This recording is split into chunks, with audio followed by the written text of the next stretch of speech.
Nesse vídeo eu vou viciar o seu cérebro em trabalho para você ficar rico de uma vez por todas. Pronto, direto ao ponto.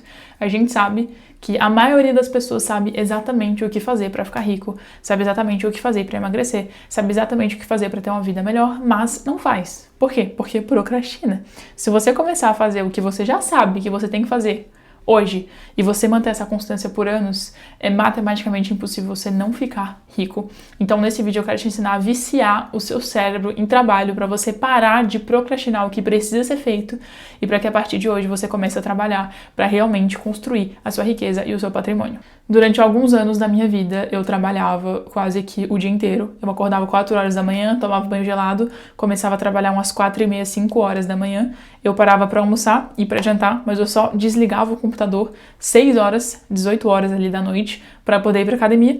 Eu voltava da academia 10 horas, ficava estudando, comendo, ia dormir e repetia tudo no outro dia. E o mais interessante é que eu consegui usar algumas estratégias para viciar o meu cérebro nessa rotina. Eu passei a gostar dessa rotina, eu passei a sentir vontade de acordar para trabalhar no outro dia.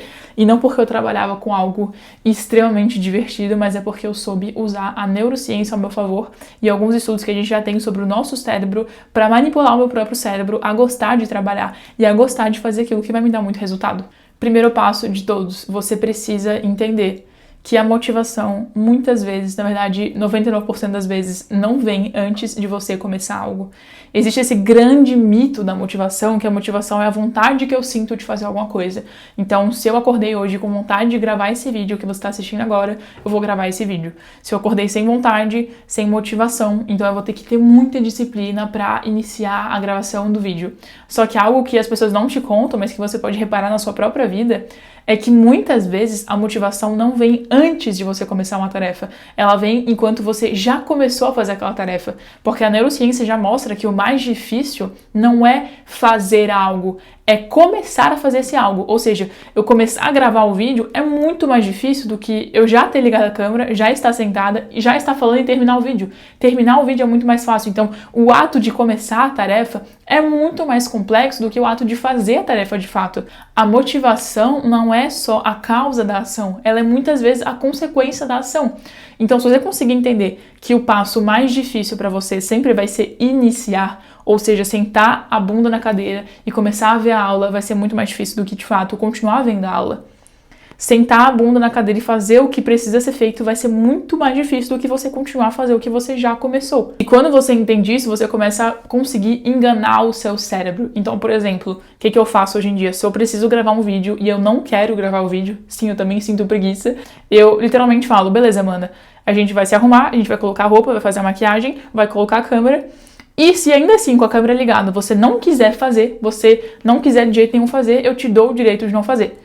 Só que o que acontece? Nunca aconteceu de eu sentar aqui depois de ter feito a maquiagem, colocado a roupa, ajeitado o cenário e não querer gravar, porque já tá tudo preparado para fazer. A parte mais difícil é literalmente começar. Uma vez que eu comecei, dar seguimento naquela tarefa é muito mais fácil. Então entenda que para o seu cérebro iniciar a tarefa é muito mais difícil do que de fato finalizar aquela tarefa e começar a usar isso ao seu favor. Um hack também que eu vejo umas pessoas muito admiráveis usando é o hack de ir para academia. Se você não quer ir para academia, você vai fazer um acordo com você mesmo.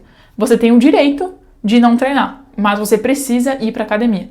Você tem a obrigação de ir para academia. Se ainda assim, no ambiente lá, na academia, no meio das máquinas, você decidir que você não quer treinar, então você tem o direito de voltar para casa. Mas eu te garanto que isso raramente vai acontecer, porque o mais difícil é realmente chegar na situação, é realmente iniciar aquela ação do que de fato dar continuidade nela. Segunda coisa que foi muito importante para eu ensinar o meu cérebro a gostar de trabalhar, para eu viciar o meu cérebro em trabalho, foi entender que o nosso cérebro funciona por associação. Ou seja, se desde o início da sua vida, que é o que acontece com quase todos nós, você associou trabalhar com algo chato, com algo difícil, com algo cansativo, com algo que você não gosta, é muito difícil, mesmo fazendo um trabalho que é legal, você gostar de trabalhar, porque você associou o trabalho a algo negativo no seu cérebro. É basicamente igual aqueles alunos que não gostavam de estudar. Eu sou tipo essa pessoa, eu era essa pessoa. Eu não gostava de ir para a escola, eu associei estudar a uma coisa chata, entediante, com pessoas que eu não gostava, um ambiente que eu realmente odiava. E na minha fase adulta, depois de sair da escola, foi um pouco difícil para mim eu reaprender a estudar, Porque mesmo que eu estivesse estudando na minha casa, pelo meu computador, ou então no evento com outras pessoas, eu não conseguia desassociar o estudar a algo negativo. Sempre que a palavra estudar vinha, eu continuava lembrando das lembranças da escola e eu não gostava de estudar. E uma vez que eu consegui desassociar o estudo a essa coisa chata e ruim, eu comecei a gostar de estudar de uma nova forma. Então não é que você de fato odeia trabalhar, é que você associou o trabalho a algo negativo. Você associou o trabalho a algo chato e o seu cérebro acredita com toda certeza nisso. Só que a boa notícia é que você pode mudar isso, você pode mudar essa associação. E como que você pode fazer isso? Uma narrativa que você se conta. A narrativa que você decide se contar sobre o ato de trabalhar, o ato de estudar, vai mudar completamente o seu nível de motivação e o seu nível de ânimo para executar aquela tarefa. Tem estudos que mostram que aquilo que eu imagino, então se eu fecho os olhos e eu começo a imaginar alguma cena na minha cabeça, neurônios muito similares são ativados no meu cérebro a neurônios que seriam ativados numa situação real. Ou seja, a gente pode quase que afirmar que o nosso cérebro não sabe a diferença entre uma situação real ou uma situação imaginada. Então, se você acorda e você já começa a resmungar, mesmo que internamente na sua cabeça, a pensar que vai ser mais um dia de trabalho, a pensar, nossa, que saco, eu preciso trabalhar, é exatamente assim que o seu corpo vai reagir, sem vontade, com preguiça, querendo fugir daquela situação, querendo economizar energia. Mas ao contrário, se você começar a contar uma história positiva para o seu corpo e para o seu cérebro, você pode se sentir motivado mesmo de fazer tarefas chatas. É bizarro, mas eu vou contar pra você exatamente o que eu fazia na época que eu acordava 4 horas da manhã para começar a trabalhar às 5 e trabalhar até de noite. Eu acordava e eu não queria trabalhar. O primeiro pensamento no meu cérebro era, nossa, que saco, eu preciso trabalhar de novo. Só que eu não deixava esses pensamentos tomarem conta da minha cabeça. O que eu fazia era que eu ia tomar banho e enquanto eu tomava banho, eu começava a cantar alguma música que eu inventava na minha cabeça pra fingir que eu tava animada pra trabalhar. Então eu tava tomando banho e eu começava: vamos trabalhar, trabalhar, trabalhar. Parece ridículo, mas você tem que ser ridículo para ter sucesso. Anota isso. Então eu começava a cantar uma música, todo dia eu inventava um ritmo diferente, eu começava a fingir que eu tava animado, eu começava a dançar com essa música, e por incrível que pareça, eu juro pra você que funciona, só testa, eu te juro que funciona. Eu ficava animado para trabalhar. O meu nível de ânimo subia daqui pra cá, pelo simples fato de eu estar cantando uma música. Então, você sentir preguiça é quase que uma escolha. É óbvio que você não escolhe o primeiro sentimento que você vai sentir assim que você acorda, mas você escolhe se você vai decidir reproduzir esse sentimento ou transformar ele em algo novo. Se você entender isso aqui, meu Deus do céu, você vai virar um super-herói.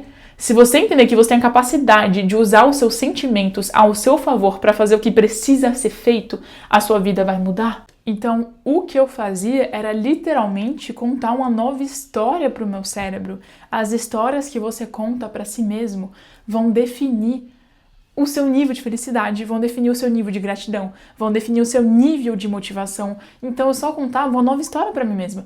Ao invés de acordar e pensar já no piloto automático que eu ia ter que trabalhar, de novo, fazer coisas chatas, eu pensava que aquele trabalho que eu ia fazer naquele dia ia mudar minha vida, que eu estava construindo minha liberdade. Eu olhava para o meu mural dos sonhos, não gosto de falar mural dos sonhos porque sonhos é algo que a gente não atinge, mas eu olhava para o meu mural das metas e eu falava, caraca, o tempo que eu vou dedicar hoje aqui trabalhando não é um peso, não é algo chato, não é algo insuportável, é a ponte que vai me levar daqui, onde eu tô, para esse quadro, para as minhas metas. Então eu ficava feliz de trabalhar. Eu mudava a história que eu contava para mim mesma e você precisa fazer a mesma coisa. É engraçado as pessoas agirem como se tudo ao redor acontecesse a elas e não como se elas estivessem fazendo com que tudo aconteça ao redor delas. Mas é exatamente isso. Você está escolhendo que sentimento você quer sentir nesse exato momento. Você pode decidir reagir diferente a certas situações. As situações não te obrigam a ficar tristes, não te obrigam a ficar felizes, não te obrigam a ficar desanimadas, não te obrigam a ficar desmotivadas. Se você entender como usar o seu cérebro ao seu favor e os seus sentimentos ao seu favor, meu Deus do céu! E você não faz isso só através de palavras, só falando que isso aqui vai me levar para a vida dos meus sonhos, só cantando algo. Você faz isso usando o seu corpo. Ou seja, coisas, olha que loucura! Pequenos movimentos corporais que você faz podem aumentar o seu nível de felicidade e o seu nível de motivação. Sabia que simplesmente sorrir, Mesmo que seja um sorriso falso, você ficar sorrindo por 10 minutos. Se você não conseguir, coloca um negócio aqui na boca pra ficar sorrindo, ó. Ficar segurando o sorriso assim. Isso aumenta o seu nível de felicidade. Isso faz o seu corpo produzir serotonina. Aumenta o seu nível de felicidade. Então, o simples fato de você acordar, de você cantar essa música, fingir que tá animado pra trabalhar e começar a sorrir, faz com que você realmente fique animado. Cara, é loucura. Você quer ficar animado pra trabalhar? Você quer ter motivação pra ir pra academia? Você quer ter motivação pra trabalhar? Quer ter motivação pra fazer o que precisa ser feito? Finja que você está motivado. E fingindo que você está motivado, você realmente ficará motivado. Isso é comprovado cientificamente por estudos, tá? Então, tem um estudo feito em 2022 que mostra que um sorriso pode aumentar a sensação de felicidade. E outro estudo feito pela Stanford mostrou que sorriso pode melhorar o humor, mesmo que ele não seja sincero, só o fato de sorrir. Por quê? Porque os seus comportamentos externos vão influenciar no seu estado interno. Sabe quando você escuta uma música triste, tu começa a ficar triste, mesmo sem motivo? Cara, é simples. Você moldou o teu ambiente e esse ambiente te fez sentir algo internamente. Se você estiver feliz, se tu estiver tendo um dia feliz, mas você começar a ficar assim, ó, com as costas lá pra dentro, você começar a olhar pra baixo, você começar a ficar refletindo muito, você vai ficar triste, porque a sua linguagem corporal influencia no seu estado interno também. E da mesma forma, pro lado positivo. Se eu começar a sorrir, se eu começar a dançar, se eu começar a ouvir música alegre, se eu começar a moldar o meu ambiente para despertar felicidade, para despertar motivação em mim, eu me sinto motivada. Então eu fazia exatamente isso. Eu ia lá, eu cantava minha música, eu começava a dançar, eu colocava um sorriso no rosto, tudo isso sem vontade de trabalhar. Eu literalmente começava a agir igual um personagem, eu colocava um papel, eu seguia um roteiro. E aquele roteiro fez com que no final do meu banho eu sentasse na minha cadeira e eu estivesse realmente motivada a trabalhar.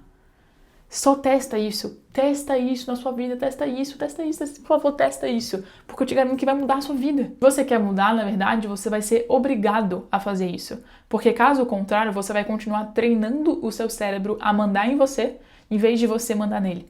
Se toda vez que você sente preguiça, você obedece essa preguiça e você não faz o que precisa ser feito, não tem como você vencer essa preguiça, porque cada vez que você deixa ela te vencer, você está reforçando para o seu cérebro que a preguiça manda em você. Os seus sentimentos mandam em você e não você mandam neles. Então você fica se tornando um escravo e você fica reforçando essa identidade. Cada vez que você procrastina, fica mais difícil parar de procrastinar, porque você vicia o seu corpo naquele estado emocional. E mais importante ainda, você está dando uma referência negativa para o seu cérebro. Ou seja, se tudo que eu faço o tempo inteiro é procrastinar, um belo dia eu decidi que eu quero parar de procrastinar e eu tô motivado. Só que no outro dia eu já não tô mais e eu acordo sem vontade de fazer nada. Se eu parar para pensar, putz, será que eu venço a preguiça agora ou não? Com base no que eu vou tomar essa decisão? A maioria das vezes eu vou tomar essa decisão com base no que já aconteceu. Ou seja, todas as outras vezes que a preguiça veio e se eu venci ela ou não venci. Caso a resposta seja que você não venceu, o mais provável é que você não vença de novo, porque a tua identidade te faz pensar que a preguiça manda em você. Então, cada vez que você continua deixando o seu estado emocional, deixando a preguiça mandar em você, você está reforçando isso e está ficando cada vez mais difícil quebrar esse ciclo. Então, não é só uma questão de você querer testar, é que você precisa começar a mandar nas suas emoções. Você precisa quebrar esse ciclo, porque cada vez que você não quebra, você está deixando mais difícil o trabalho para você lá na frente. Então você não escolhe se você vai acordar animada ou desanimada, se você vai acordar motivado ou desmotivado, vai acordar com vontade ou sem vontade, mas você escolhe se você vai querer alimentar esse estado de humor e transformar esse estado numa identidade, ou se você vai escolher não alimentar isso. Você vai escolher mandar no seu cérebro, fazer o que precisa ser feito, mudar o seu estado emocional, moldar o seu ambiente, a sua linguagem corporal para sentir coisas diferentes e criar uma identidade diferente e positiva. É só isso que você precisa fazer para viciar em trabalho. É entender que você não é um ser humano de 80, 100 quilos controlado pelo além. Você é controlado pelas suas emoções e pelo seu cérebro. Só que você também controla suas emoções do seu cérebro. Então você pode decidir usar suas emoções a seu favor. Você pode decidir agir da forma correta, você pode decidir criar uma nova identidade, você pode decidir moldar o seu ambiente para se sentir mais motivado, você pode decidir moldar o seu ambiente para que seja mais difícil tomar as decisões erradas. Tem dezenas de coisas que você pode fazer, mas a primeira coisa e a mais importante é você parar de agir como se você estivesse sendo refém, vítima dos seus pensamentos, vítima dos seus sentimentos, vítima do seu ambiente, porque você tem controle sobre todas essas coisas. E tudo parte de uma escolha. A escolha de mudar, a escolha de tomar consciência dos seus pensamentos e não obedecer a eles, a escolha de tomar consciência dos seus sentimentos e não obedecer a eles, a escolha de analisar o seu ambiente e moldar o seu ambiente para fazer com que as escolhas certas sejam mais fáceis de serem tomadas e as escolhas erradas sejam mais difíceis. É basicamente você parar de agir como se você fosse uma consequência de todo o acaso, de tudo que acontece na sua vida, e você entender que você tem as rédeas do jogo, e você entender que você pode decidir a vida que você quer viver, você pode decidir quais sentimentos alimentar, você pode decidir quais pensamentos alimentar, você pode decidir que ambiente moldar para si mesmo para mudar os seus comportamentos. Lembrando que eu não sou nenhuma cientista, eu ainda não tenho formação em neurociência, mas em breve eu quero mudar isso, mas não levem tudo aqui ao pé da letra, eu tô compartilhando o que funcionou pra mim e deve ter alguns erros aí científicos no meio que podem ser explicados de outras formas, mas eu garanto pra vocês que a grande ideia, o que eu tô tentando transmitir são coisas comprovadas pela ciência e que se você aplicar, você vai sentir uma grande diferença na sua vida. Então não deixe de aplicar, volta nesse vídeo pra me contar como que isso te ajudou, conta aqui embaixo também se teve algum insight, algum estralo de dedo, alguma coisa que desbloqueou em você, porque eu tô com a energia lá em cima. Eu acho que esse vídeo vai mudar a vida de muita gente e eu espero que você seja uma delas, tá bom? Um beijo, fica com Deus e eu espero te ver nos próximos vídeos.